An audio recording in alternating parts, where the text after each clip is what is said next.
Hello? Hello? How can I help you? Who is this? I'm Bratman. Who is this? Batman? I thought your voice sounded familiar. You're the guy from Good Real Hunting, aren't you? Yeah, man, that's me. Man, what a small world this is. But your real name is Bert, though, isn't it?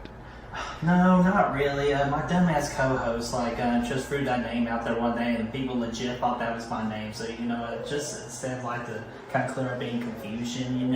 So I just decided to keep it. So, but yeah. Well, Bert, I'm a big fan. I love scary movies. What are you guys reviewing next?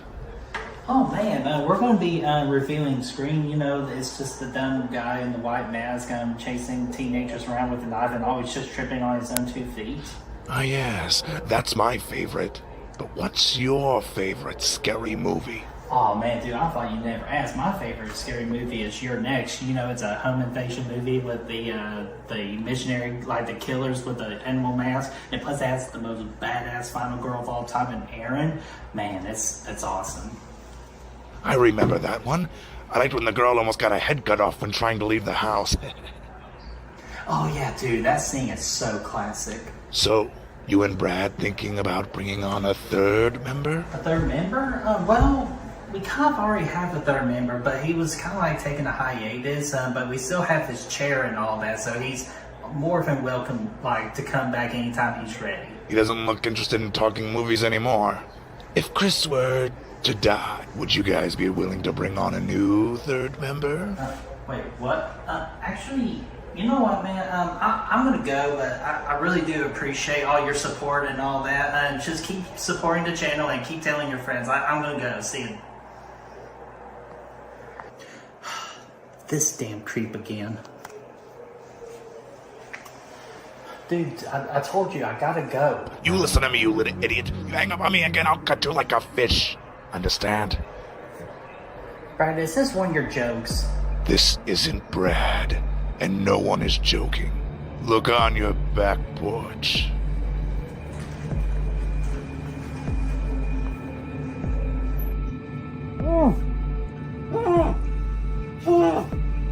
You bastard! What do you want?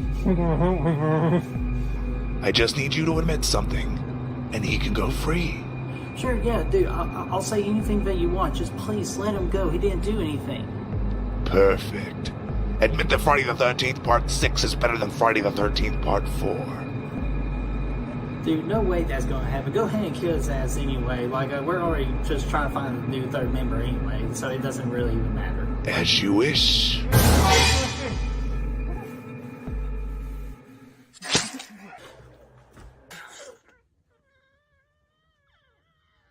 No.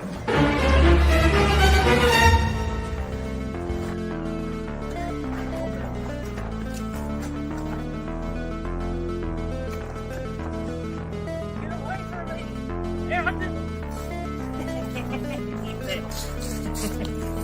What the? God, no!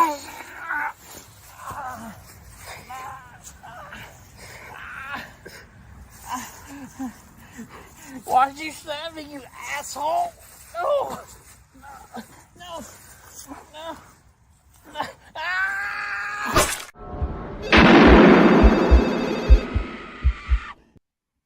What is going on, guys and gals, and welcome to Good Real Hunting. We're up for the good real, so you don't have to. It's your boy Brad. The Bretman's right over there. Today we have our live interactive review for Scream 1996, the first movie of the Scream franchise. We're going to be doing these each and every week, leading up to the release of Scream 6 this March. Dude, it's going to be awesome. Kyle Curtis Flett from Return of the Living Flett's going to be joining us for this as well. He dropped his review early today. And also Chris Snyder's going to be doing those letterbox reviews as well. So check that out. I saw you already posted that in the chat. Birdie, going to be a lot of fun today talking about Scream. Oh, absolutely. It's going to be a fun time, too. I also want to throw in Braden's name. I know he's going to be releasing his Scream review later on this week. And I'm also just going to include him as well because he's a good friend of ours on the channel. And dude, man, we're finally here. Scream, baby. This was a Scream, baby. It's a Screamer. Yeah, man. So I'm just so freaking excited. We're getting to talk about one of my personal favorite movies and one of my favorite horror franchise, possibly the favorite horror franchise of all time, man. You can tell already, I love Mr. Ghostface, man, and I'm so damn excited. I'm ready to talk about this. Yeah, it's one of those. It doesn't get talked about as much as the other big franchises, Halloween, Nightmare on Elm Street, and Friday the 13th. But you know what? It's definitely the most consistent of those, I think. And yeah, man, same. Scream, 1996. This is a movie I really, I very much grew up on. This is one I used to watch a ton as a kid after it came out. This and Scary Movie. To this day, I still get this and Scary Movie mixed together when I'm watching scenes and I'm expecting them to play out one way. What I'm watching Scream and it doesn't. I'm like, oh, that was in Scary Movie. Yeah, that's right. But yeah, man, such a fun time growing up with this. Well, Brad, I did hit a boot. Where's the foot? No, I'm just confessing, man. So let's go ahead and say hello to some peeps in here while we got everybody here. Let's see here. We had Lamontre. What's going on, Lamontre? We got Rosie. Here's your Rose. And let's see here. Who else do we have here? You got your Adrian. How you doing? So let's see here. Dadgummit. I knew somebody was messing with the chat earlier. Damn you, Ghostface. Don't worry, we took care of his ass, so he's gone. We got Brandon the Beldum. He's saying, "Are you ready, kids?" Aye, aye, Captain. I can hear you. So what's going on, Brandon? Let's see here. Who else is here? We got Gory Tiger in the house. What's going on? Leave her alone. Freaking Chris Snyder is here. What's going on, Chris? Let's see here. We got Brother Fluff. What's going on, Brother Fluff? Speaking of which, we got Kyle. What's going on, Kyle? His video dropped on his channel, so be sure to check that out after this live stream. And anybody else? Anybody else? Anybody else? Anybody else? Oh, we got Cole in the house. What's going on, Cole? Perfect timing. And we got Galford's dog. What's going on, man? Oh, and we also got Cody Snyder. What's going on? Hello. And can anybody guess who the voice of Ghostface was in the video before? Our little skit. That's a good question, but very much, yeah, it's a real person. It's definitely a real person. And man. Yeah, we all know him very well. We appreciate that person for doing a very good job. So let's see if somebody in the chat can figure out who that voice is. And yeah, we got to address this issue real quick. Hi, my name is Rosie, and I'm not a Scream fan. Admitting it for the first time. Oh yeah, where's that Rose? Where's that Rose? No, I'm kidding. You keep that Rose. You absolutely deserve it. So, Rosie, hopefully with this Scream review series, we could at least change your mind on a couple of things. Not fully to get you as a Scream fan, but if we could just change some things where you have a more positive light on the Scream franchise, that's a victory for us. So, man, and Galford Dog says, Roger L. Jackson. If we had the budget, we absolutely would have gotten him on. Gilbert Godfrey. Unfortunately, we couldn't get Gilbert Godfrey. And Chris Snyder says, my Snyder brother. Oh, he has a brother. Man. So, yeah, he does. And then, no, I didn't friend so Rosie. No way, Gaffer's dog. No way. Not my dear Rosie. And Afro, well, what's going on? Saying hello, all. Much love to everyone. Hand pink waving, heart. Welcome, Alfra Well. Well, hello there. So let's see here. Anybody else? Nope. I think we are good. So, Brad, before we freaking get started, we got to do our whole spiel real quick. With first off, thanking our amazing Patreons, or as we call them, the real hunters. These people are the official backbone of this channel, and they help make the wheel go round, or make the world go round, as Lil Cool J used to say. It was not the money, it's our freaking Patreons. So if you all are interested in being a real hunter or a Patreon, the Patreon link is in the description down below. Click on it, select a tier. Any tier will do just fine, so you all can be a real hunter today. And of course, if you can't be a Patreon, that's okay. We just appreciate you being here in the chat, liking this video, sharing this video, commenting on this video. All that fun stuff really helps us out as we try to hit our goals going forward. Absolutely, and of course, if what do you all think about Scream? Do you think it's the greatest horror movie of all time, or are you someone on the opposite side that doesn't like Scream as much? Let us know all of that in the comment section down below. And Brad, before we really get started, this is going to be a spoiler review. Yes, for sure. We'll be digging. Okay. Yeah, We'll be diving really deep into this one for sure. Yeah, just want to make sure, and I'm going to put the spoiler logo here in a minute. So we're good, and don't worry, you good. So Brad, let's freaking go ahead and get started with this. Oh, and Brad, lastly, address the chat with the poll real quick. Yes, so we put the poll up. So as far as the actual rating poll goes, the percentage rating, I pulled that on Killer Flicks earlier, and just as a test run, so to speak, and there's over like 100 votes on it. Actually, it's like right at 99. So got a really good pool. To keep doing it. Yeah, it's got a really good pool of horror fans for that. My goal is to get as many horror fans as possible for that horror score, so we can know how a movie is actually going to rate when horror fans are rating it. So we'll give that score at the end of this episode. You guys go ahead and vote what you would rate this movie, A, B, C, or D, because you guys are going to determine the actual fan rating for it. At the end of the episode as well. So go ahead. There should be a poll floating around in there somewhere. Just click on it, what you would rate Scream, and we'll average that out at the end. And that'll be the official fan score. Absolutely. And what's going on, Ashton? How you doing? Ashton already threatened me earlier. If we don't give this movie a 5 out of 5, he will cancel us, bro. So hopefully, so Brad, a lot of pressure on you. Brad, a lot of pressure on you, my friend. So because you're the one I'm worried about with it. So all right, so let's go ahead and go with our movie facts card here. So let me clear my voice real quick. Scream was released on December the 20th of 1996 with a 7.4 out of 10 on the IMDb, with a amazing, astounding 4.1 out of 5 on Letterboxd, which is pretty rare for a horror movie, where most of the votes come in shockingly as a 4 out of 5. That was very shocking, with the second highest being, of course, the 5 out of 5. Rotten Tomatoes wasn't as friendly, however, with the critics giving it an 80%. It is certified fresh, so that's always a victory in the horror genre. Audience gave it a shockingly 79%. The budget is $14 million, with a box office, with the domestic box office of $103 million, and globally it made $173 million, which pretty much, if you do the math, that's just $70 million extra from the global, which is the director by one of the greatest horror directors of all time, of Wes Craven. And the cast, you all know these people: Neve Campbell, David Arquette, Courtney Cox, and I'll throw in 2 extra ones for you, and that is Skeet Ulrich, and then, of course, our boy Matthew Lillard. Yes, dude. What a freaking fun cast, man. And all these numbers are good. I expected Tomato Meter to be a little bit higher for this original Scream movie. You know, for just what it was at the time, man. It was so refreshing. And I actually think that, and I'm not to get too far ahead of myself, but I think Scream 2 has a higher Tomato Meter. We'll find out next week. But that was kind of, it might be the case. But still, regardless of all that, man, we're going to see what the fan score is in a minute, the horror fan score. It made stacks at the theaters. This is obviously one of the biggest horror movie releases ever. I mean, this, especially in the slasher genre. Yeah, absolutely. And a lot of people actually say that Scream is the reason that it saved the horror genre, which, again, I recommend to you all going to Sinister Cinema Reviews. That's a good friend of ours, Jason Smith's, and his wife's channel.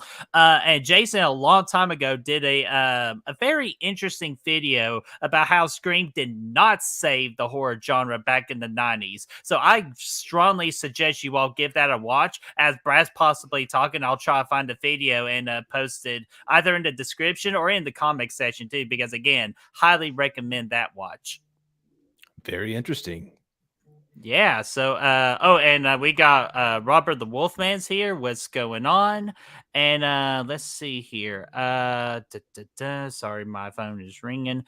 Galford Dog saying Rose McGowan, yes, who plays Tatum in this movie, gets a 10 out of 10 for not wearing a bra, but it's a lot less fun when I remember who produced the movie. Galford Dog, it was a little bit nipply in that garage. 100% accurate though, dude. It still leaves a sour taste in your mouth when you put those two together, for sure. Oh yeah. Absolutely. And of course, Flamethrower says, wait, we're having Brad keeping score on something? Not a wise choice. I did very well the other night, 2 nights He ago. did very well. He did very well 2 nights. Man. So, man, But not before really. we even talk about this movie, we did look at some freaking Rotten Tomatoes stuff. So, Brad, let's pull up your comment or the one you Yes. found. This is from Peter Gray from the AU Review. That kind of rhymes a little bit. I like that. He said, no matter how many times you know the outcome of certain scenes, the nuances injected through subtle performances, intuitive directing, and smart writing continually surprise and impress in a manner the slasher subsection, I would say, of horror is so rarely afforded. And this is a point I'll bring up later. Is this movie, even when you know the ending, when you know the twist, when you know the surprise, the killer reveal, it still has rewatchability. Every time you watch it, you pick up on subtle little things from those actors, from those killers, each and every time you go and watch it again. And I'm still seeing little nuances when I'm watching. I've seen this movie 100 times, so that's always something that stood out to me.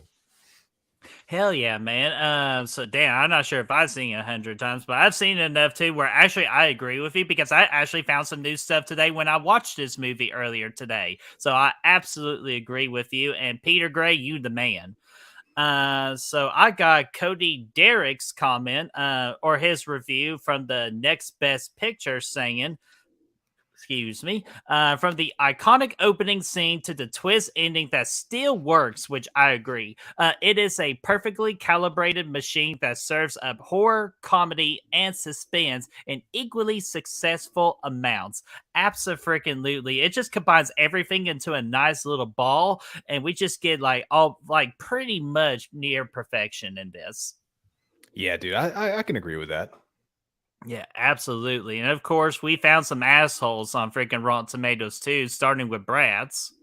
Lisa Allspector, dude, from Chicago Reader. She comes in. She's a top critic. She ain't got no picture, though. She said, the assumption that there's something inherently clever about a slasher movie making references to both the genre and the filmmaking process is a fundamental flaw of this tiresome, blood-filled comedy. And I couldn't disagree more here.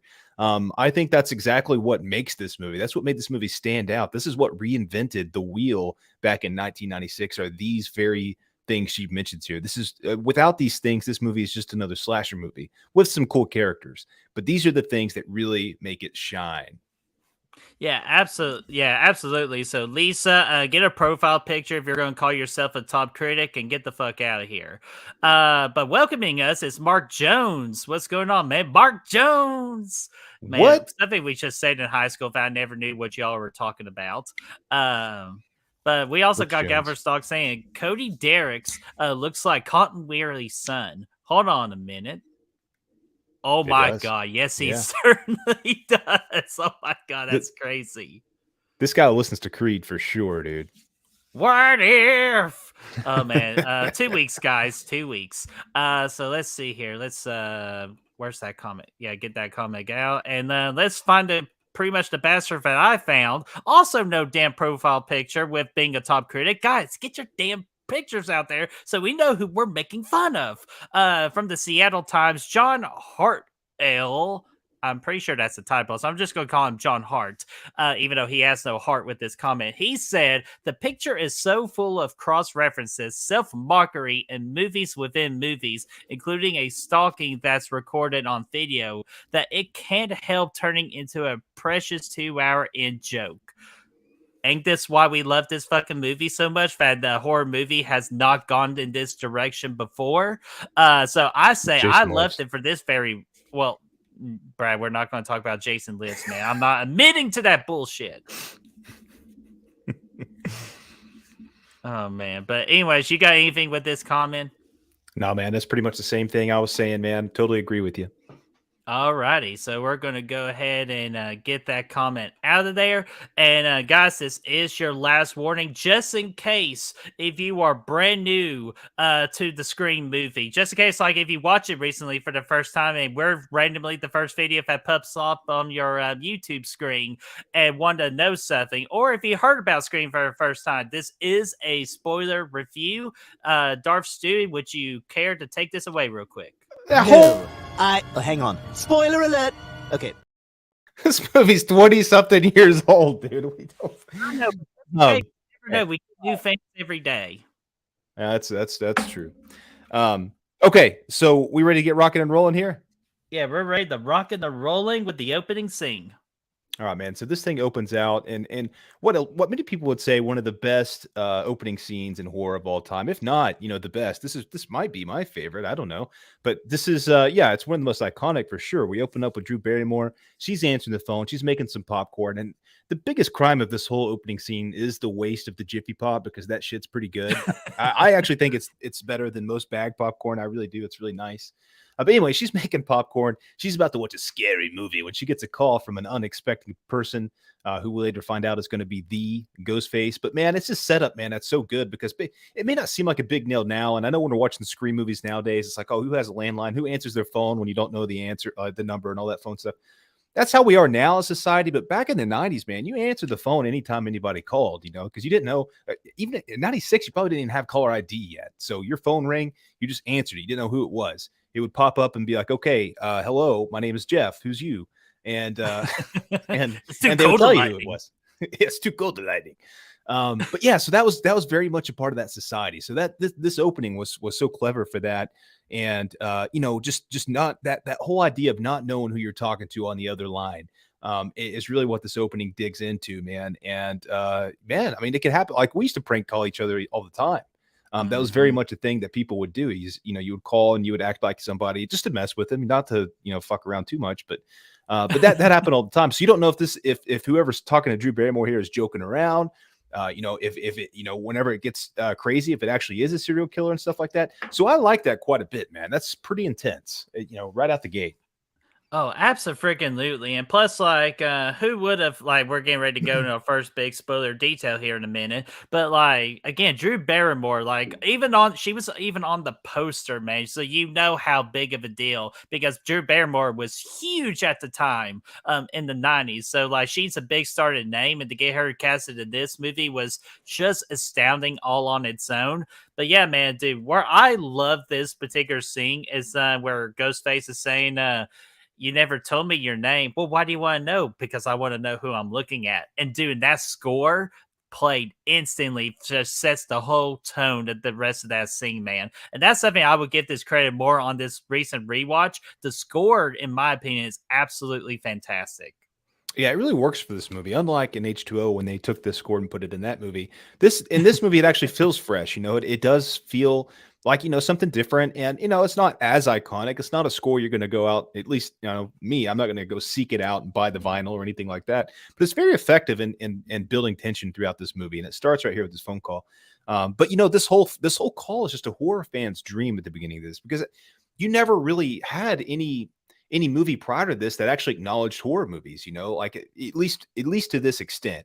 Whenever Ghostface is talking to Drew Barrymore and he's bringing up Halloween and bringing up Friday the 13th and asking these little trivia questions, name the killer in Friday the 13th. Like, dude, this is all like within 20 years of all that stuff coming out for the most part. I think, it's all within 20 years of those movies coming out. They're still very big, and they are today too. But so when those things came up, dude, it was like, hell yeah, dude, I know the answer to that question. I'm pumped. And Drew, I thought, did a pretty decent job for the most part until the Jason question came up. But yeah, it was just such an engaging phone call. And that's actually how I found out Jason wasn't in Friday the 13th, the original, because I never saw that until after this movie came out. I saw a lot of the other Jason movies, but not the first one. So yeah. Yeah, you tricked me. No, bitch, he didn't trick you. Like, come on. Like, I still have a gripe with that, even though I totally understand why they did it that way, just so they could kill off her boyfriend, Steve, or in our case, in the skit, freaking Chris. So, Chris, see you later, dude. No, he's fine. He's okay. He'll be back. But yeah, man, just not. All that. Yeah, okay, I tried. But yeah, after all that, I think Ghostface finally makes an appearance and freaking guts Casey like a fish. The parents find her swinging on a tree and all that with all of her insides being revealed. Man, so yeah, Drew Barrymore dies in the opening scene. And this, at this time, is so unheard of and an ultimate, possibly one of the ultimate what the fuck moments in horror movie history. Yeah, dude, I'm hoping well, not really, but I could see this happen to Sigourney Weaver in Scream 6. Kind of the same treatment. You say that. I don't want it to, but we'll get into that later in our thing. But still, I could see that happening. But yeah, both Casey's kill and Steve's kill, they were both very graphic too for the time, very gory. Mhm. Intestines hanging out, really gross, really nice effects. Really. I know the Scream series and the Scream franchise in general does not get a lot of credit for kills, and to the credit there, you didn't really see either one of these kills to that extent, but the aftermath, the intestines hanging out, really nasty, really effective, man. Mhm. Oh, dude, so And damn the mom's effective. reaction too, seeing the intestines hanging out too was great. I mean, Yeah, and she even that's what has a really good voice of Celine Dion because I used her voice in that promo video I did one year for Good Will Hunting. I remember But that. not messing. We'll get some comments real quick if it will keep going along here. First off, Afro Wells said, I went day one on Scream and been on that train ever since. I never stopped watching horror movies since I was 4 and still love them to this day. Freaking awesome. So damn awesome, especially with Scream being on that damn train. So great comment, my friend. And then Brother Fluff says, I'm old. We used smoke signals and flares to communicate when I was a teenager. I'll just open my window and yell like Rocky did in the first one. It works for Oh me. my gosh. Or freaking had those Rocky Talkies, Yeah, I'm just glad I don't have any telemarketers calling me that way. I, plug the freaking phones, unplugged them, I should say. Oh, dude, absolutely. And then I want to get Afro's last comment here, or for comment saying, loving this channel, guys. I know I'm new, but fun stuff, awesome people. Thank you so much, man. We appreciate you being a part of this good, real community that we are strongly building. Again, we couldn't do it without you guys. So that comment means so much to us. Thank you, Will. I'm just For going to sure, call you man. Will because I keep wanting to say, so I'm just going to call you Will if you do not mind me to do that. If not, you Why can don't you just tell call me him? to fuck off in the comment section. Why don't you call him Afro instead? Figaro? Oh my god, Brett. We're done with Halloween Ends. We're done with it. Or we're done with that whole trilogy. It's gone. It's dead. Well, it ain't dead, but it's gone. We're here to talk about Scream in the next scene, which we get introduced to one of the absolute greatest final girls of all time. Our girl, Sydney Prescott, played by the wonderful and beautiful Neve Campbell, who gets finer with age like a fine wine. Yes, totally agree with that, man. She's hanging out in her bedroom. Billy comes and I should say it this way. Billy comes to her window. Yeah. And comes in there. Ah, Dad's ski, ski, still ski, ski, ski. No, I'm just oh, kidding. That's God. Skit Ulrich, if anybody is curious. He comes up to the window, he sneaks right in there. Dad's still home, so that creates a bit of a conundrum, if you will. So this is a little bit of foreshadowing to later. She's got this double door lock technique where she uses her closet door to lock her bedroom door to prevent people from coming in. I thought that was kind of cool. But yeah, Billy comes in there. Honestly, at this point, we should have all known at this moment that Billy was the killer at the end of the movie. This should Oh, have been dude. it. Absolutely. He comes over and he says to his girlfriend, the first thing he says, I was watching The Exorcist and I thought of you. I was like, what the fuck is this guy doing? And he kind of breaks it down. He tries to save himself, but he's creepy as a mofo, even from the opening gate. And, I think that was really the point, Bertie, is to make you think that he's the killer, but they do enough things throughout the movie to kind of dispel that concern to make you think that maybe he's not, which we'll get to here in a little bit. But I thought this, they had good chemistry together and it started in this scene. Or it could be our ultimate suspect in any whodunit movie. And always reference in the pup named Scooby Doo. That is Red Herring. Red Herring, that son of a bitch. In this case, it's a fake red herring because they want you to think it's a red herring. They're so obvious, like we want you to think this is red herring, but it's actually not. So it's a double red herring, if you will. It's like a pseudo double agent.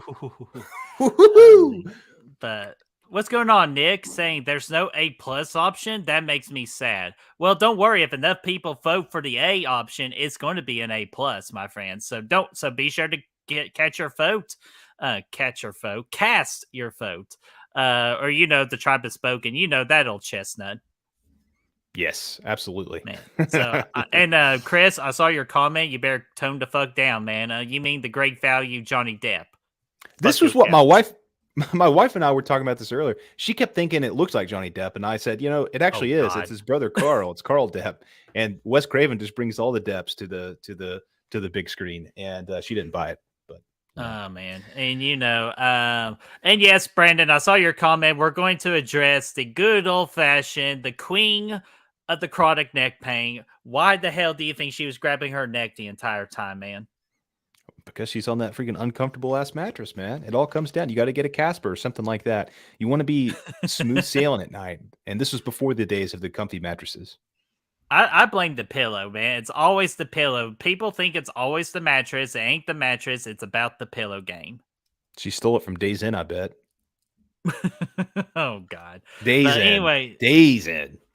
Days in, man. So yeah, we get that whole scene introducing our main character and of course our first potential suspect and all that. He's trying to get his woo on. She's like, no wooing tonight. Even though I appreciate the jester and the extra and the weird ass exorcist comment, even though it was actually a kind of like nice like little like comment saying, "Hey, can I get in there, man?" Like, but we get all that, and we get the whole big school scene where everything is going mad about the whole big rumors of Casey Becker and Steve got freaking gutted like fishes, man. Yeah, dude, I like that when everybody's kind of going back to school the next day. You get this kind of moment. First off, you get introduction to Tatum, and you're going to get the introduction to the rest of the cast too here in a minute. But there's just this sense of paranoia going around the school, and I like that as people are finding out what happened the night before, and looking over in case he's not in her seat.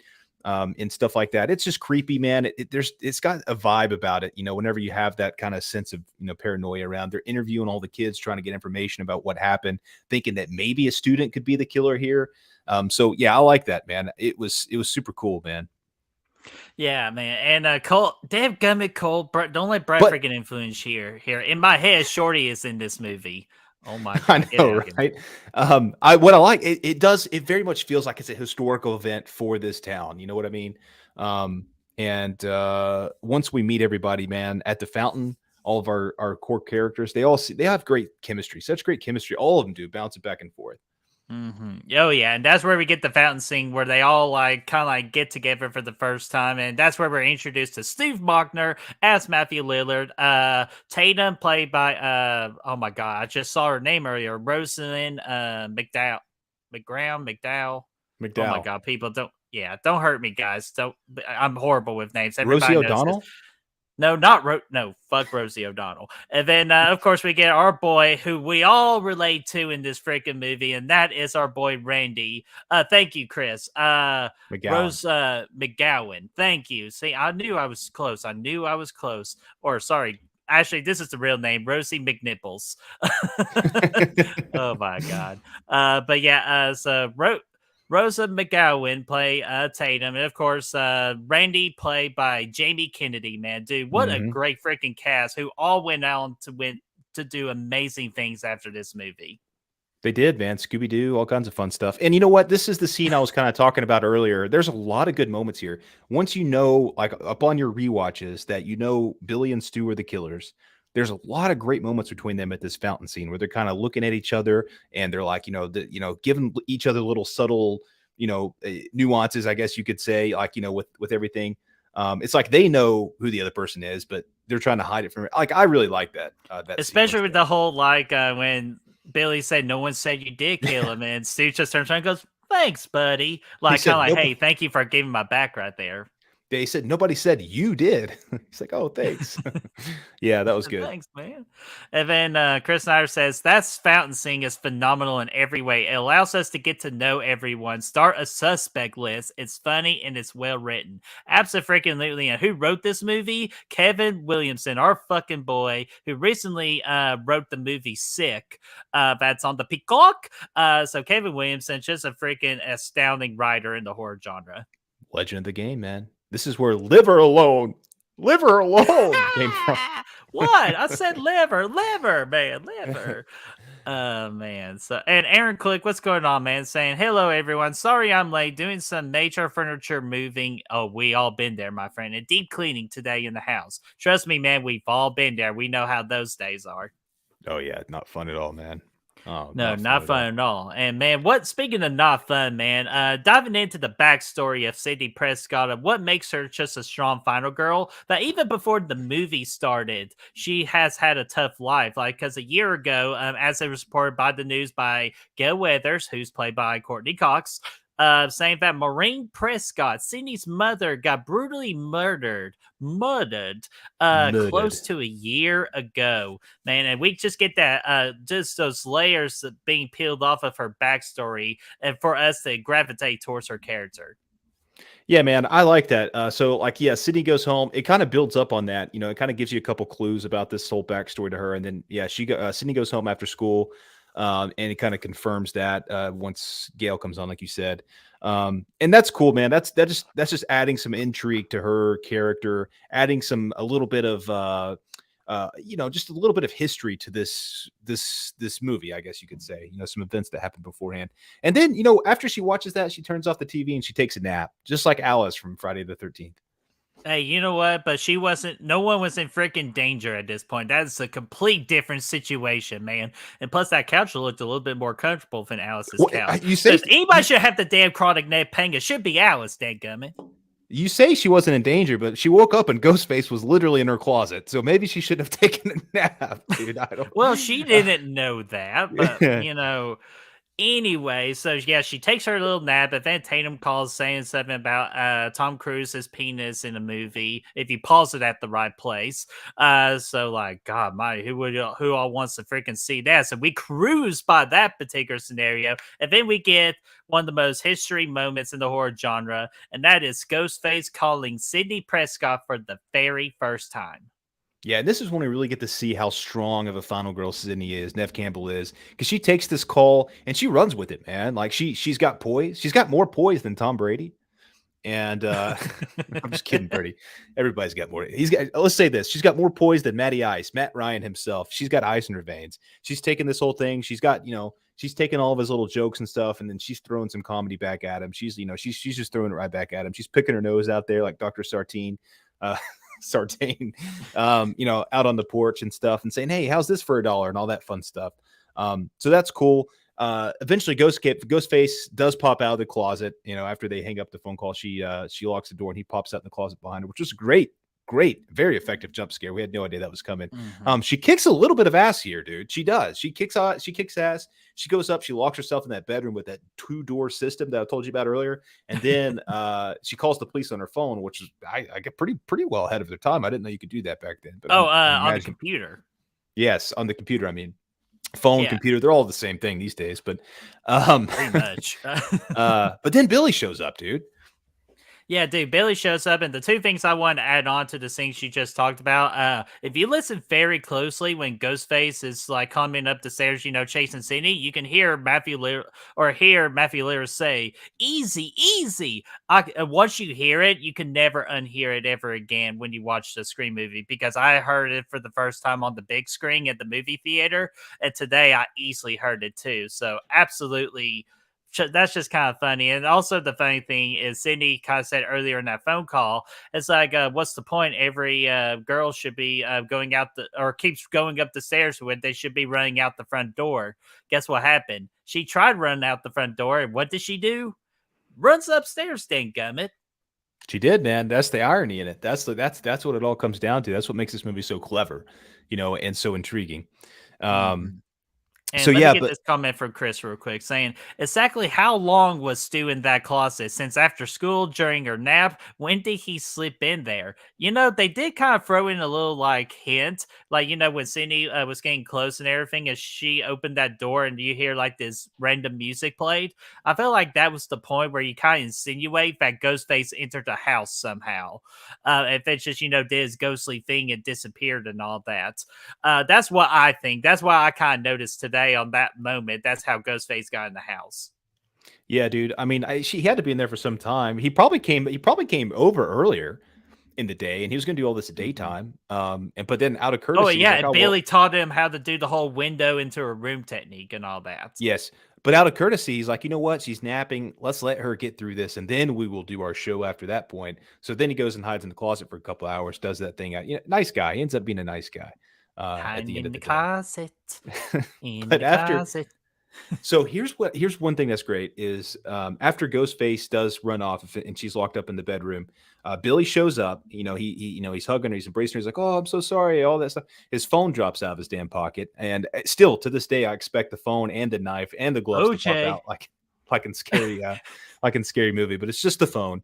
And she gets scared, and that's everybody's moment. We're like, oh, that's the killer. Duh. Come on. Easy peasy. But they arrest his ass. First off, I gotta say, yes. First off, I gotta say, Doofy is a dumbass. Or I should say Dewey is a No, doofus. dude, it's Dewey. Don't you dare go that route. Dewey is such a doofus, though, man. He opens the door and he's holding the mask up. He turns around, he points the gun right at freaking Sydney. He does. He has no idea what he's doing. But this is the genius of that 2-killer system that we hadn't really seen before this point, because they can actually go as far as to arrest the suspected killer in Billy at this point. Everybody thinks it is him. And then here in a minute, we'll get into in a second where Nev gets that Sydney, I should say, gets a second call from the killer once Billy's in jail. And then now everybody's like, okay, it's not Billy. This is just one of those many moments of the movie that really benefit from that 2-killer system that happens in this movie.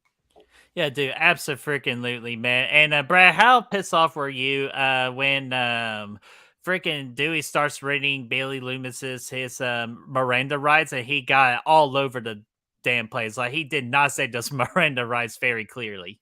Hey, he was on the right track, but whatever. He got the point across at the end of the day. Well, I'm pretty sure by law you can't just get the point across. You have to actually say it in the order and everything.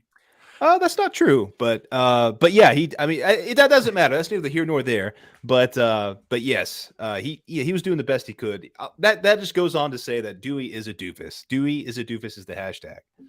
Oh my gosh, yeah, and a great doofus character. Freaking David Arquette did a great job on. And then, of course, real quickly, we get to the police station.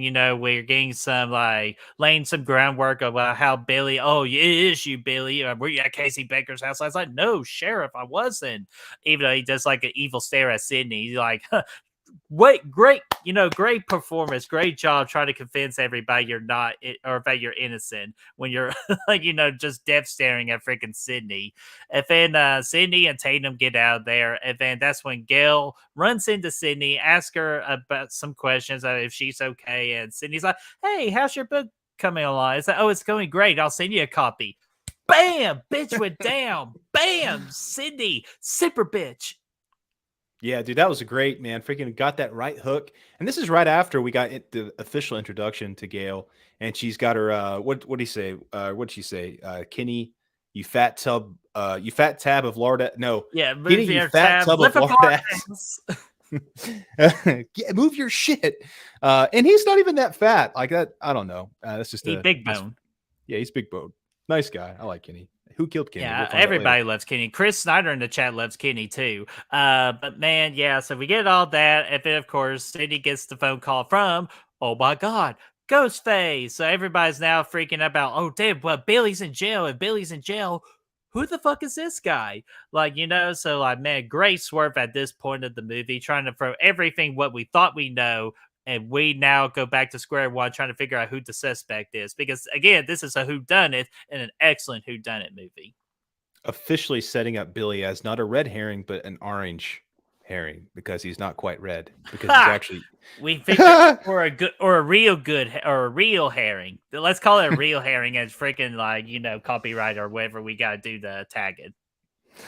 But then Dewey comes in when she gets on that phone call, and he's pointing that gun at everybody in that freaking house again. He's just flailing it around all over the place. He doesn't know what he's doing. He learns a thing or two before Scream 6, luckily, but unfortunately. And I love how he just answers the phone and goes, hello? Hello. It really doesn't play out much different than it does in Scary Movie. It really does, man. From the background. But yeah, they go back to school. I told you not to disturb me when I'm cleaning my room. Oh God, okay, we're getting off topic. Trust me, guys, we love Scream. We're not trying, because again, it's freaking impossible not to think about that movie when you're thinking about this one. It really did not do this movie any favors, man. It didn't. But no, that's neither here nor there. It really didn't. Man. They go back to school. We get to the school. Yeah. Yeah. And we have a nice moment with Gail and Sydney talking with each other, and they're kind of just discussing this whole thing about Sydney's mother. And we learn now that there's this Cotton character, that was arrested for the murder of Sydney's mother, and he's in jail. He's on death row, and he's trying to get out. He's going to go appeal that shit. And Courtney Cox, aka Gale Weathers thinks that he's an innocent man and he's in jail unfairly. And they had this conversation kind of off the record or whatnot. And you could see that there's still some bad blood between Gale and Sydney. Of course, she got sucker punched the night before. So, of course, that's still brewing at this point. And I like that dynamic of their characters because they get to grow over the course of this movie. And then beyond that, this whole franchise, you know, they start with this rocky kind of relationship and they continue to have that arc where they actually become good friends throughout the franchise. Yeah, man. And, you know, Cotton needs new shorts for being on death row, man. So it's a bold strategy there, Cotton. Hopefully it works out for you by the end of this movie. And before we continue along, this is the last time we're going to reference Scream movie, okay? But I absolutely love this line. Reporting from Live Block TV, white folks are dead. We get the fuck out here. Let's go. Let's get out of here. I need to watch that movie soon, man. I haven't seen that in so many times. Dude, we need to do a freaking watch party series on that, man. Like, we It'd really, truly do. But, so yeah, we get all that, and freaking kids pull some prank, wearing the Ghostface outfit, scaring Sydney and all that. And Sydney runs into, you guess it, Billy. Billy comes back into play here, and then saying like, oh, okay, I'm glad you wanted to throw me underneath the bus when you know I wasn't the killer on that. See the fingerprints on my hands and all that. Like, man, like it goes into the whole speech about like, man, you gotta move on, man. Like, when my mom left, like I got over it, and that's what he's like. Well, your mom left, mine died. That is a big difference. And then that's when Billy goes, stupid. You know, I gotta say, I prefer the Luke Wilson version of this scene that we see in Scream 2. But no, it's a good sequence, man. And throughout the school day, we keep getting these. They're starting to bring up the fact that these murders might be related to the murder of Sydney's mom. There might be some kind of connection there. So that's kind of the crux of this scene. We do see Henry Scissorhands, aka Henry Winkler, with these big ass fucking scissors cutting freaking Ghostface mask up, dude. This is the biggest damn scissors you'll ever see. Ridiculous. That's the Fonz, sir. That's the Fonz. They chopped through those with ease, man. So that was cool. But they they ended up essentially. This is actually where Dewey and Gale meet too for the first time, also setting up a really long-standing relationship between the two of those through the franchise. So it's kind of a nice moment. But school lets out. Yes, and school lets out. And they're basically saying, hey, we're cutting classes until this shit gets figured out. There's a curfew and all this stuff. And yeah, that's Henry, the principal. Well, actually, before all that, Sydney runs into Ghostface in the bathroom. In there as well. After freaking bitches, man, talk bad about her and her mom and all that, man. Dude, that scene is almost like kind of hard to watch. Even though what's funny is that the cheerleader in that bathroom scene actually was dating Skeet Ulrich outside of production and all that, or while on set. They were actually having like a little fling during the time, which I thought that was pretty interesting. But yeah, and then of course, if I ever hear someone go Sydney or Bert while I'm in the bathroom, I'm getting the hell out of that bathroom, man. I wouldn't even stand there for a second like a ghost watching me, like taking care of my business in the bathroom. No way, Jose. Yeah, dude, I'd get out of there. I wouldn't be sticking around for that shit. Are you kidding me? We've seen too many movies. Stick around for that shit.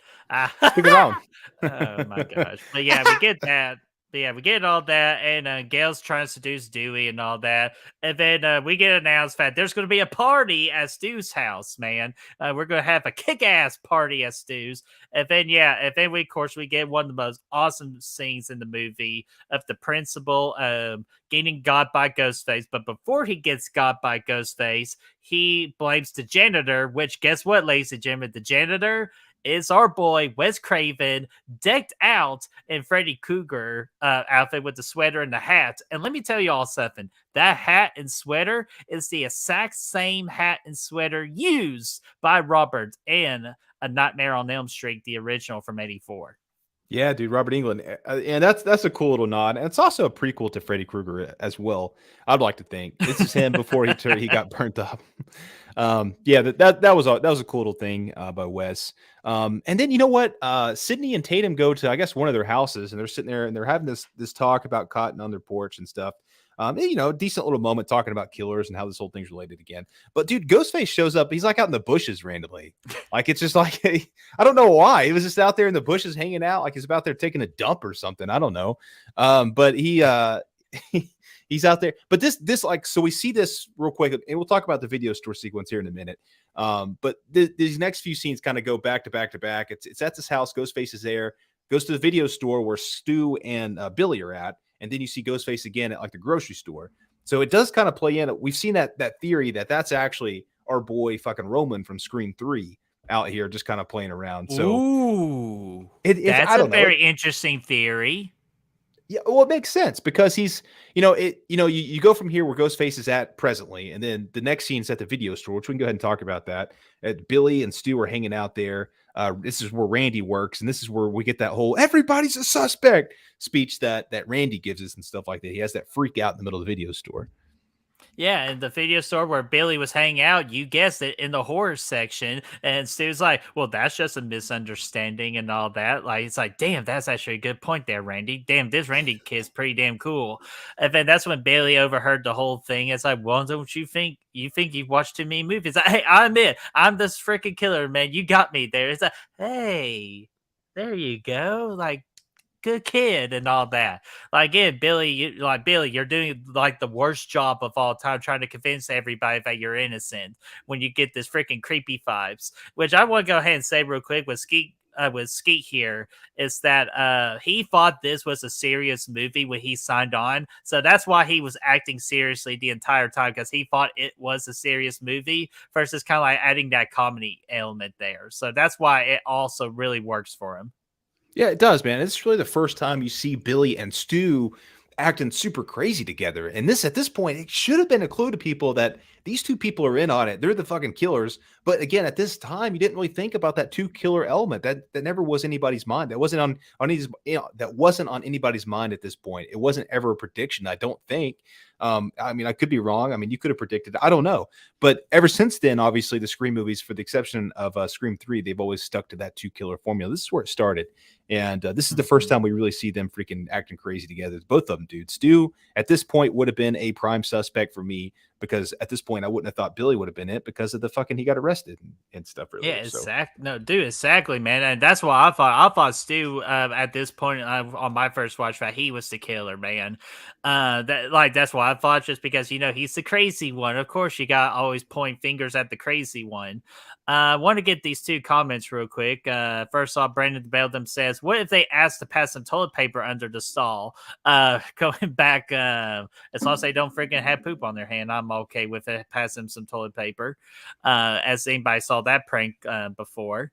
And then Gaffer's Dog saying, "You guys are like two little Fonzies. You're cool." Hey, thanks, Gaffer's Dog. You're awesome, man. You're the Fonzie, Pete. Hey. Hey. And Cody Snyder, thank you for hanging out with us. And we will see you tomorrow, because that movie is long as fuck. So we will just see you tomorrow. We'd love to hear your thoughts about Avatar 2. Hell yeah, dude, for sure. Everybody's liked it. I know Brentman did. Oh, dude, I loved it, even though it could be a lot shorter, because everybody knows how I feel about long movies. But this movie was not a long movie at all, and we're about to get into the third act here. Freaking Stu's house, man. Yeah, freaking Stu, man. Party up, man. One kid was freaking chugging. That was kind of like me in that promo skit. I was chugging away and all that. And then, of course, who shows up? Gail and Kenny show up, trying to forward all the plans, trying to get a scoop of the big story. And that's when Gail seduces Dewey some more to let her in the house so she can plant a camera so she can know exactly what's going on. Yeah, and when they drive into this seat, like when they arrive at Stu's house, there's still 51 minutes left in this movie's runtime.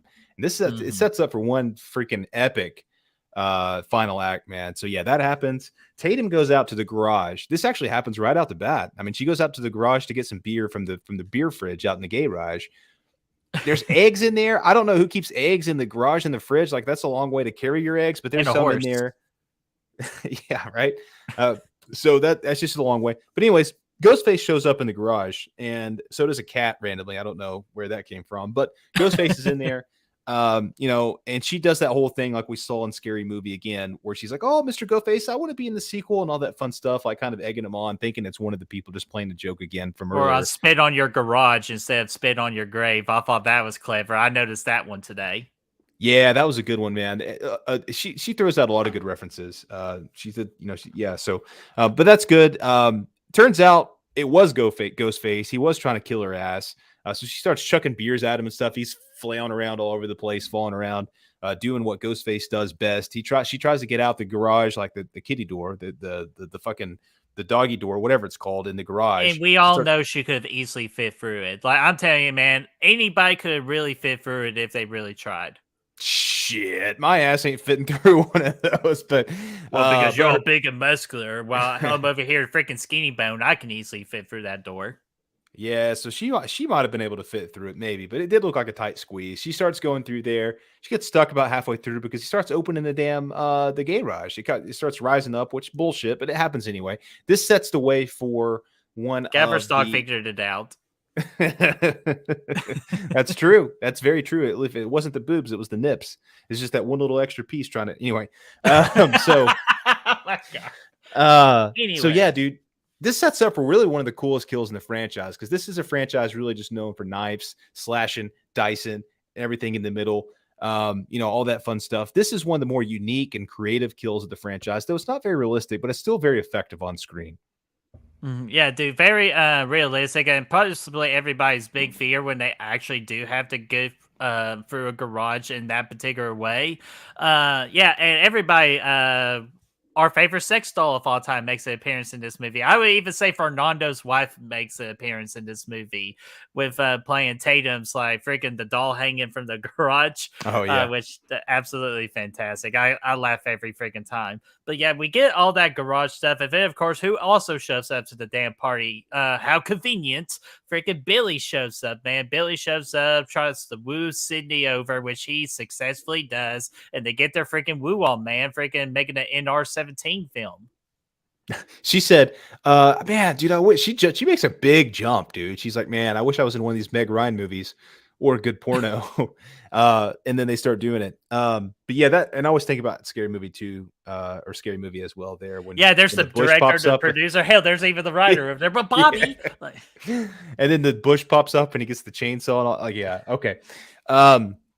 Another good moment though. They do their thing, man. He finally gets it in after a lot of effort, a lot of build up. She goes for it. They do it. And then, while that's going on, Randy's down there. They're watching the original Halloween. They're at like, how good of a callback is that to put in one of the best movies of all time in your movie and be kind of critiquing it along the way, saying, making up these rules that you would need to do to survive said movie. Oh, absolutely. And that's all because of Kevin Williamson, because that was the horror movie for him that wanted him to get into the industry of writing horror movies, was because of Halloween. So that's why he wrote all those kind of like that stuff for Halloween, was because of his love for Halloween and all that. I thought that was really like a cool insight on that, where he gets his motivation from to be a writer. Oh, my bad, Aaron Click. It is NC-17, not NR-17. NC-17, you are absolutely right. And hello, Erica Lauren. What's going on? And yeah, Gafferstock, I agree, saying Steve was Ghostface for the majority of the film. That is absolutely correct. Yes, absolutely. Because Billy's always... I don't know. I don't know how he convinced how he convinced Stu to do all the freaking heavy lifting, because he really does. He does all of it. Peer pressure. Oh man, but yeah, we get all that, and then Randy explains the rules and all that about you can never have sex, you can never do drugs or drink alcohol, and of course you can't say I'll be right back, because you'll never be back. You can't do any of those three. And then of course they get the call that the principal is hanging by field goal post, and that's when everybody's pretty much clear at this point. We just have Randy, Stu, Billy, Sydney, and of course we got freaking Dewey and Gail freaking investigating a car in the middle of the woods, trying to get their freak on as well, man. Yeah, great first little romantic moment for those two. And yeah, man. And then basically all that wraps up. Billy and Sydney finish doing their thing. Billy actually gets murked here. So we think anyway. He gets murked. Ghostface comes in. They're doing that whole thing. Like, who'd you call with your phone call? Did you use Which I thought that was a great question. That's a damn good question. Hell yeah, that's a good question. That should have been questioned before you did the act, but that's okay. She asked the question, Ghostface pops up, murks Billy's ass, at least we think. He's all dying. And again, genius here. This is the genius. I've been harping on it. The two-person killer, strategy here really pays off again, because now it's like, oh, Billy's fucking dead. He's definitely not the killer.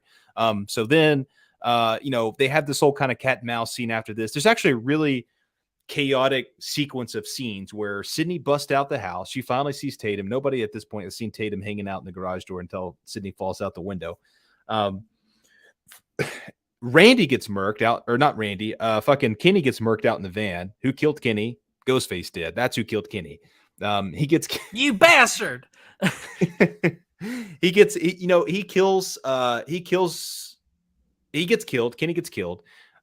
Gail comes back. She tries to drive off in the van.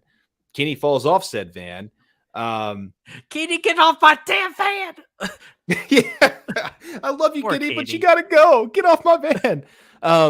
Sydney jumps out in the middle of the road, causes Gail to crash into the woods, and then Sydney just leaves her ass, doesn't even check on her. She's like, peace out. And she goes out and like hides in the fucking cop car or whatever, runs back in the house, I think. I can't remember exactly what order all this stuff happened in. But yeah, dude, all this stuff's going on back to back to back. Randy and Stu show up. They're going crazy. And then, yeah, she locked herself in the car. And if you want to elaborate on any of that stuff, I just kind of went over it. It just, all that stuff went by so fast. Oh, yeah, that's what I said. Kenny, I'm sorry, but get off my fucking windshield.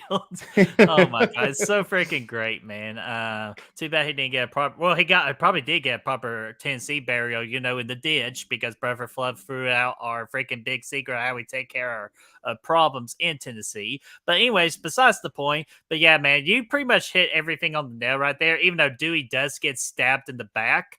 That causes like his whole limping problem in the future, with the exception of 5. They kind of, actually, no, I'm sorry, with the exception of 4, that's when kind of the limp goes away. We'll address that when we get into Scream 4. And then, we get the whole car scene where freaking Ghostface taps on the window, dangles the keys in front of her, which I thought that was absolutely great. And all that. And then that's when Sydney goes back to the house where Randy and Stu are pretty much telling her, like, hey, he did it. No, he did it. No, he did it. Screw you both. She closes the door, and guess who comes back from the dead, man? Billy.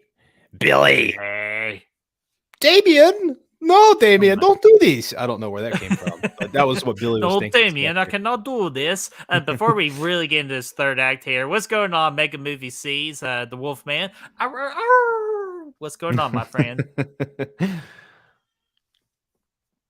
Oh, and I do want to read this comment real quick, saying, not to go all wham on you guys, but the knife wipe the killer does in Scream 6 trailer is identical to the one Stu does after stabbing Billy. Billy. That's a nice freaking theory there, man. To kind of like get our Scream 6 kind of like theories and predictions. Be sure to stay tuned the first couple of days of March when we do a live stream on that. So we will let you know all the dates of our predictions during that time. Yes, dude, for sure. I can't wait to talk about that, man. It's going to be fun. Dude, it's going to be a fun stream. And of course, we're going to try to bring on Destiny for that, who did that with us last year. Plus, we want to retain or get back our crown as prediction champions, man. So we're going to be gunning for her on that one. So, Brad, let's dive into this third act, man, where Billy goes, we all go a little mad sometimes. Yeah, dude, he does, man. And that's after, of course, like he convinces Sydney to give her the gun because she's got a gun at this point. He takes the gun, he lets Randy in, he blows him away, shoots him right in the shoulder. He goes backwards, and then that's when he does that line, or it's right before that actually, but still. That's when he reveals himself to Sydney as the killer. And then Stu comes in. She's like, oh, Stu, save me. And then Stu reveals himself as the killer for this epic 2-person twist, man, that nobody saw coming. And they just go freaking balls to the wall crazy at this point, man. Both of these guys are super convincing as killers. Billy's like super serious and stuff. Like you said earlier, it really comes off as creepy. Stu is just fucking insane, and he has always been insane, and he is here in this moment. He's really given us that insane persona, which I would say, like, I just don't buy him being I don't see him coming back in 6, but if he did, it's hard to buy because he does not seem like he was the mastermind here. He was the muscle. He was the one that, he didn't put all this together. He was just there because Billy told him to be there. So I just don't see him pulling everything off. But beside the point, we'll talk more about that later. The two are freaking perfect together in this movie, man, in this sequence. Oh, dude, absolutely. They're freaking perfect, man. And, of course, Billy just like, Sydney's like, why are you doing this? Why? You hear that? You hear that, Stu? Sydney wants a motive here. Because everybody gets a little drunk sometimes. But no, I'm kidding. But that's not the motive. But the motive is that Maureen Prescott was showing her shit off in town like she's Sharon Stone. And let's face it, Brad, Maureen Prescott was no Sharon Stone. I know, dude. It's so good. It's like, dude, I think these guys are so crazy that I could see the twist being in Scream 6 that Matthew McConaughey from Texas Chainsaw is the father of these two of these two gentlemen. They're half brothers. Matthew McConaughey from The Next Generation is the father. It's his whole family of craziness. It's crazy. That's how crazy it is. But you could see though that Billy is like at this point when they're kind of doing all this stuff, they're revealing to Sydney their plan. They're talking about the Sharon Stone thing. Basically, they come out and confess that they did in fact murder Sydney's mother last year, a year before this, because it's the anniversary day. It's about to be at midnight anyway. You can see obviously that Billy is the mastermind here. Stewie is he's just the guy that does what Billy said. Yeah, he's the lackey. And that really makes sense when you go back and think about all the dumbass shit that Ghostface did. Almost botched the Casey Becker kill, like with the parents coming home, barely got her just in time there. Almost botched the Sydney kill multiple times. Well, actually, they did botch the Sydney kill. He's chasing her through fucking vans and shit throughout the movie where he should just go out and go around. Like all the dumbass stuff stumbling around. That's all Stewie, man. It's got to be. Yeah, it's definitely mostly Stu. Absolutely agree with that. And of course, the main motive is that Maureen Prescott was sleeping with Mr. Loomis, and Mrs. Loomis find out, and she left the family. And Billy has what we call mother issues because a boy's best friend is his mother. Yeah, the nice reference. I like that. That's true. All that stuff plays out well. But then these dumbasses, they freaking start stabbing each other. They do that. They cut a little too deep. I'm feeling a little woozy here. Yeah. Gail comes in to save the day, right? She's got the gun now. These dumbasses, they lose the gun first. Okay. This is all Stewie's doing. I keep calling him Stewie because it just seems like Stewie. That's what I'm going to call him. He loses the gun. He loses the gun. Gail picks it up. She tries to blow him away, but she's got the safety on. They kick her ass back out on the porch with Dewey, the doofus, and they're doing all that. And then that's when they're stabbing each other and all that fun stuff. And then they lose Sydney. Yeah, and the voice changer and the phone. They lose all their fucking tools. Because they revealed. Because they did reveal that Mr. Prescott, they were going to blame everything on him, and that Stewie. Now you got me saying Stewie. Stu and Bill God almighty, sorry. Stu and Billy were going to be the ones that play off as, the survivors and all that. And then, of course, speaking of chronic neck pain, freaking Billy Loomis with the ultimate neck pop right before he was trying to pull a bullet in Gale. Did you hear that? I did. Even I just freaking did it. That's freaking creepy, man. But yeah, so they lose Sydney. Yeah, congratulations, guys. They lose her. She's around the house, and freaking Stu is pretty much just bleeding out. It's like, man, I can't do anything. I'm dying. I think I'm dying, man. And then, of course, when Billy hits Stu with the phone, it's like, you hit me with the phone, dick. Which that was improv. That was the best part. It was improv, and then of course he was like, "Did you really call the police? My mom and dad are gonna be so mad at me." Yeah, dude, it's so good. It's classic. I love that. That's it's just classic freaking Stu Macher, man. Let me get. Sorry, I was trying to find this poll since we're getting kind of close to the end, but I didn't quite get there. So they lose the gun, they lose the dad, they lose the voice changer, fucking all that fun stuff happens. Sydney freaking murks them both, fucking stabs Billy in the chest with an umbrella. Umbrella's his ass. Stu comes around nowhere. She does this little somersault flip. He comes flailing back. She throws a damn TV on his head. He ain't always had a thing for you, Sid. Well, he got his big break in TV for sure. That's a sequel moment for him. Welcome to prime time, bitch. Literally, dude, legitly. If they would have had fucking Friday the 13th, or I'm sorry, Nightmare on Elm Street Part 3 playing on that TV with Freddy and Welcome to Prime Time, that would have been the most. Wes Craven, you missed one. You missed a golden opportunity, but I understand with Kevin Williamson wanting to play Halloween, which, yeah, definitely big nods to them using secretly the Halloween score in Scream without getting into too much trouble. and all that. And speaking of the umbrella scene, real quick fact right here. As Sydney stabbed Billy for the second time, Nev Campbell accidentally missed the protective pad and actually stabbed fucking Skeet right in the damn chest, man. And so when you hear him scream, that was actually a real scream of him in pain. Yeah, that would have hurt like a son of a bitch. Big time. But yeah, I mean, all that happens.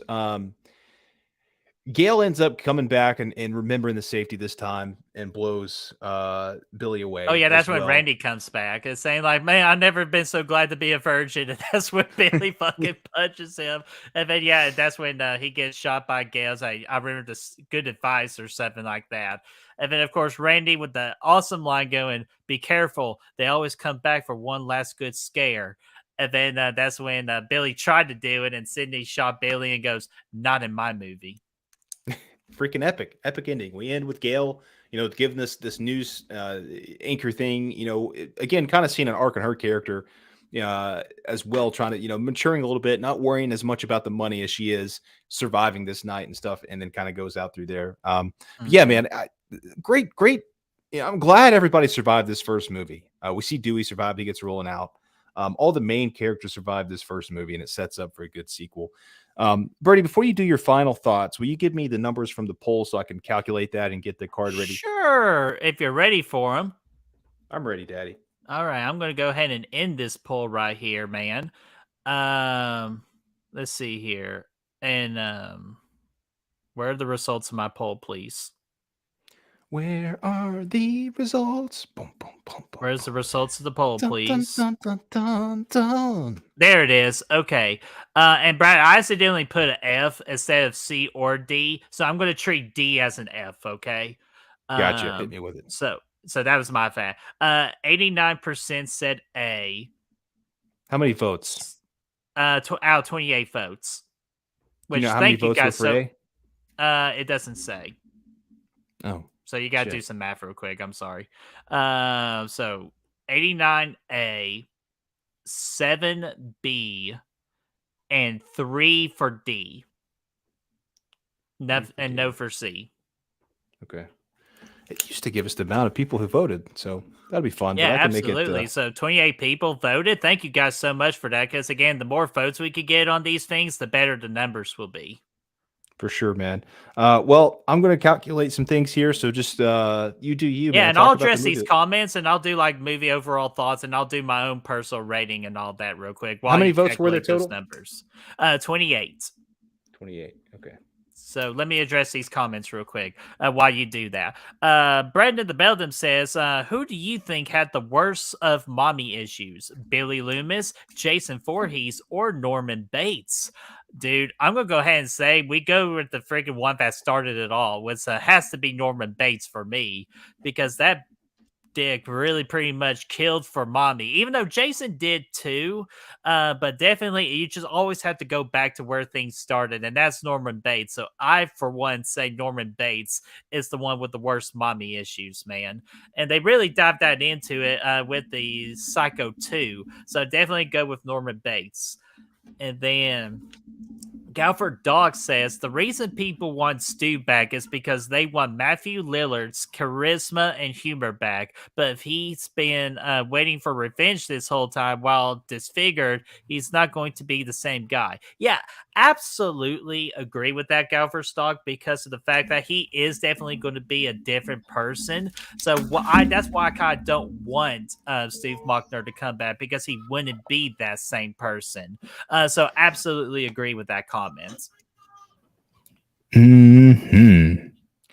Yeah, so Brad, you still doing some math here? I am, man. I'm about to get it actually, squared away. Okay. Cole's got you, dude. Actually, Cole for the MVP. 25 for A. I got it, dude. 25, 2, and 1. But okay, I needed that like 5 minutes ago. Yeah. Okay. So yeah. Sorry about that. I just saw that. And thank you, Cole, for doing that. Yeah. Thanks, Cole. I appreciate it. And then let's see here. Oh yeah, and that's what I was trying to allude to. I just couldn't remember, Brad, and I'll read that. Thank you. From the director's commentary, this is where I learned it too. The reason Skeet was in actual pain is because he had a chest surgery and she hit something, forgot what, that caused severe pain. Yeah, again, she missed the pad and it hit his chest. Kind of like you said, he was doing that whole chest surgery with his heart or something like that. That's why he was in excruciating pain. So thank you, Brandon, for that. Yes. All right. So while Brad's wrapping things up, I'm going to go with my overall thoughts and my personal movie rating for this. My overall thoughts. Absolutely love this movie. I think this movie is definitely going to be lifted out in the history of horror as being one of the greatest horror movies of all time, especially what it did for the slasher genre of the 90s. Absolutely love this movie. Love the characters. I absolutely love Ghostface. If you could not already tell already with Mr. Ghostface back there. I love it. This movie will forever be in my brain. I give this what it deserves. And as freaking Ashton says in the chat, remember, guys, 5 out of 5. So don't worry about me, Ashton. I give this movie a golden reel, 5 out of 5. Ooh, nice birdie, man. Yeah, like I said, this is one that I absolutely grew up on, man. This is one that I used to watch constantly. It's right up there with a lot of those other movies I talk about, Halloween 2, Jason Lives. This is one of those movies that I just constantly had on as a kid. Just repeat, man. This and Scary Movie were back and forth, though. That's why I got them so freaking confused in my head. So I really appreciate it for that. I appreciate it for what it did. For the horror genre back in the day and everything. It kind of, I disagree with Jason Smith. I think it very much did kind of salvage at least the slasher genre at the time. Because you could see the movies that came out after this took the same mold as Scream. H2O did, for sure. Halloween did. They took this mold and ran with it. So, obviously they were doing something right. So yeah, and it spawned a bunch of sequels. All of them are pretty good. None of them are bad. It's one of the best, most consistent franchises. So yeah, it's huge. I am going to give this a 5 out of 5 as well. Yay! So we're not going to get canceled by Ashton. Man, that is great to hear. And what better way to celebrate this absolute golden reel, because again, Scream absolutely deserves it, with one Mr. Goldmember telling us about it. I love gold. The look of it, the taste of it, the smell of it, the texture. The texture. And now to get into the point that you guys created for us, the fan scores, what you guys were able to provide. Like I said earlier, I polled the people of Killer Flicks last night. I got 99 votes from horror fans. Everybody there is horror fans for the most part. 99 votes. Of those 99 people, 96% of horror fans like Scream, the first Scream from 1996. So that is much. That's a big difference from the Rotten Tomatoes score of 80. Mm-hmm. And of course, not all critics are horror movie fans, but all horror movie fans are fans of horror movies. Damn right. Dude, I was proud of you. That's good. That week I put that on a t-shirt. I will do that. I like that. And yeah, so 96% of horror fans like the movie. An average score from you guys in this room here tonight, average this out to an A. So just it almost got A+ for the first time. We haven't had an A+. I don't know when we ever will, because that requires 100% of the votes, if I'm not mistaken, or at least 99 correct percent and above to be an A. We just missed that mark. We came in at 3.82. That's just a numerical value that I have for these letters. But yeah, that just missed the mark of 3.9. But you know what? It's okay. I'm still happy with these freaking numbers, man. And Scream absolutely deserves some of these ratings. Even though, again, I say the average score should be an A+, but again, I understand where some people do not like this movie, especially kind of like how we alluded to earlier, that freaking people get this movie mixed up with Scary Movie, and this movie goes down because of it, which I do not blame for that. But man, I'm still happy with how everything turned out. I think it's Rosie, man. I think she's the one that brought it down, man, because we had one vote at D. We had one vote at D. Don't go yet. Don't go yet. It might have not have been her. I don't know. But somebody gave it a D, and I think that's what pulled it down. So, but that's okay, because that's what we want to see. We want to get everybody's votes. We want to get horror fans' votes, and that's what the whole point of these reviews is to do that. Yeah, absolutely. And of course, the Fauci man is here with our boy Fauci. No, that's not the comment I want. This is a comment I want. What's up, everybody? Doing good, just making some din. Yeah, he's making some din after he freaking dropped the fire rating of this movie as a 5 out of 5. Yeah, dude, for sure, man. I like that, Matty boy. Yeah, and Aaron Clicks gave it a 4.75 out of 5, so near perfection. And then Wales says 97%. Hey, that's still freaking fantastic to me as well. So let's see here. And Aaron Clay says, I don't think it's quite an A plus. It's a straight A for me. And you know what? That's what you all are pretty much how you all decided. And you know what? That's good with us, man. And Cole also says, yeah, I do 97% because I have misclicked before. Damn it, Happens to me Cole. all the time. Happens to me all the time. It happens. I get it, man. I do. But man, the amount of people who voted was fantastic, man. I love that. So we're getting some good numbers for some good scores. Yeah, absolutely. So, Brad, let's go ahead and say what's coming up on the channel, and we'll let people enjoy the rest of their Sunday. Because again, one more week before the Super Bowl. Yeah, buddy. Yeah, Yeah, man. So yeah. right after this, I think tomorrow, we got the Scream Trivia Challenge. It's going to be 10 questions plus a bonus from your boy Ghostface himself. We should have done it in the fucking Ghostface voice, man. That would have been awesome. Thank God, man. Yeah, man. So that's going to be fun. Brett put that together. It's a cool little video.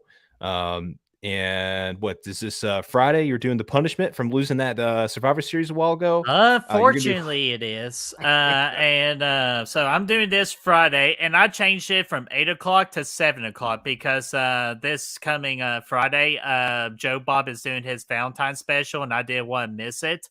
So I'm doing this watch party at 7 p.m. Eastern time on Friday. Yeah, so this is a punishment, and Brad has gave me the useful information that this movie is on Hulu. So if you're going to join me, it's on Hulu if you want to watch along with me. And yes, there might be some ads and all that, but you know what? We'll carry on with it. So that would be this Friday at 7 p.m. Eastern time, whether to watch with me or make fun of me. Yeah, I watched the first 5 minutes on Hulu last night. It is bad. Fucking hell. But anyway, so what's not going to be bad is this freaking real story about Cocaine Bear. Yeah, it's gonna be a lot of fun, man. It's quite different from the movie. This is gonna be coming out right before the release of Cocaine Bear here in a couple weeks. Yeah, absolutely. And of course, we got the Shining Life watch party towards the end of the month. This is going to be the 1K watch party special that you all got to vote on, and you all chose The Shining. And you know what? Brad could not be any more prouder of this. So we're going to be doing this watch party on February the 23rd at 8 p.m. Eastern time. That's what we have right now, but pay attention to that time because with how long this movie is, that might change, but we'll let you know for sure. Yeah, man. Yeah, so we got that. And as of right now, I still got Back from the Dead for next Sunday because it is the Super Bowl. So we will let you all know when we plan on doing the Scream 2 live interaction movie review. So stay tuned to all of our socials as we announce that. Yeah, man. It'll be sometime around that window, but we'll announce it definitively here pretty soon. I should know by Tuesday night. That's why I'm hoping to get everything scheduled for the remainder of this week. Yeah, buddy.